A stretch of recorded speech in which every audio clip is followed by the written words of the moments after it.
তৈরি করলাম কাঁচা আমের মোরব্বা অনলাইনের মতন। আমি তো রাজশাহীর উত্তরস্বরী, অনেক বড় আম পেয়ে গেলাম। দেখেন এটা সিলতে কত কষ্টে বিচি। শেষের সিজনে বড় আম পাওয়া যায়, সবচেয়ে বড় কাঁচা আম। কি দাম রাখে অনলাইনে। এখানে দামি আখের গুড়, চিনি, যাতে অম্ল অ্যাসিড না হয়। এটা দিয়ে খাওয়া যাবে পোলাও, বিরিয়ানি, রুটি দিয়ে, বা এমনি খালি খাওয়া যায়। একটু সাইট্রিক অ্যাসিড দিলে 1 বছরের কিছু হয় না, যেটা দোকানে দিয়ে থাকে, বাজারে দিয়ে থাকে। এবারে দেখেন টক আচার, সরিষা বাটা, সরিষার তেল।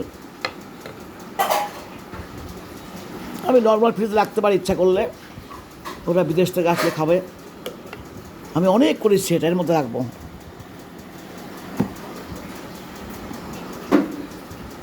দেখছো কী দাম রাখে, মানুষকে ধোকা দিচ্ছে। 60 টাকা করে 500 টাকা করে দাম রাখে এক কেজি, 60 টাকা করে আমের কেজি।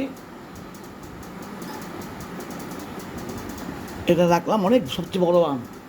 তাহলে কত খরচ কম হলো, ফ্রেশ হলো, জিনিসটা ফ্রেশ হয়ে গেল একদম।